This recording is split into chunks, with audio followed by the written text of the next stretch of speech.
एक समय की बात है, एक गांव में कविता और बबीता नामक दो औरतें आपस में झगड़ा कर रही थी।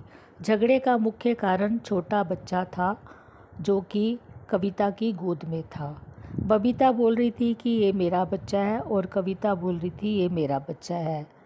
धीरे धीरे दोनों में झगड़ा बढ़ने लगा।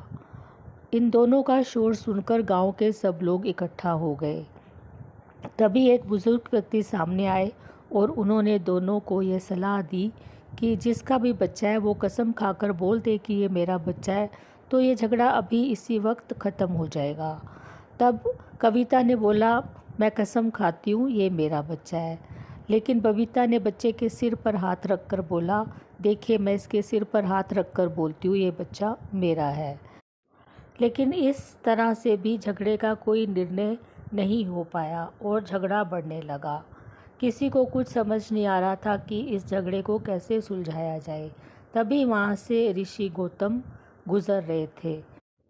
तभी सब लोगों ने सोचा कि क्यों ना ऋषि गौतम को इस झगड़े का निपटारा करने के लिए बुलाया जाए। तभी सब लोगों ने यह समस्या ऋषि गौतम के सामने रखी। तो ऋषि गौतम ने कहा कि इसका फैसला करना तो बहुत ही आसान है। इसके लिए आप एक काम करो। बबीता को बोला कि तुम बच्चे के दोनों हाथ पकड़ लो और कविता को बोला कि तुम बच्चे के दोनों पैर पकड़ लो और दोनों बच्चे को अपनी तरफ खींचने की कोशिश करो। जो पहले बच्चे को अपनी तरफ ले लेगा, बच्चा उसी का माना जाएगा। कविता और बबीता ने इसी तरह से बच्चे को पकड़ा और एक दूसरे की से खींचने की कोशिश करने लगी। इसी बीच बच्चा ज़ोर ज़ोर से रोने लगा। बच्चे का यह दुख देखकर जो बच्चे की असली माँ थी वह बच्चे को दुख को बर्दाश्त नहीं कर पाई और उसने बच्चे को छोड़ दिया। बबीता ने बच्चे को अपनी तरफ ले लिया और बहुत खुश हुई।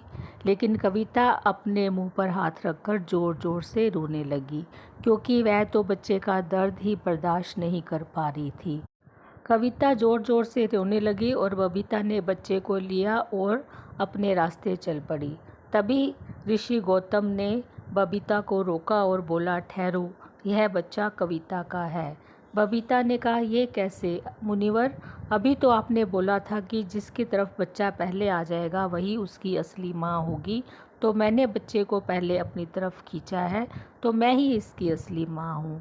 तभी ऋषि गौतम ने कहा, नहीं, कविता इस बच्चे की असली माँ है, क्योंकि वह उसका दुख बर्दाश्त ही नहीं कर पाई।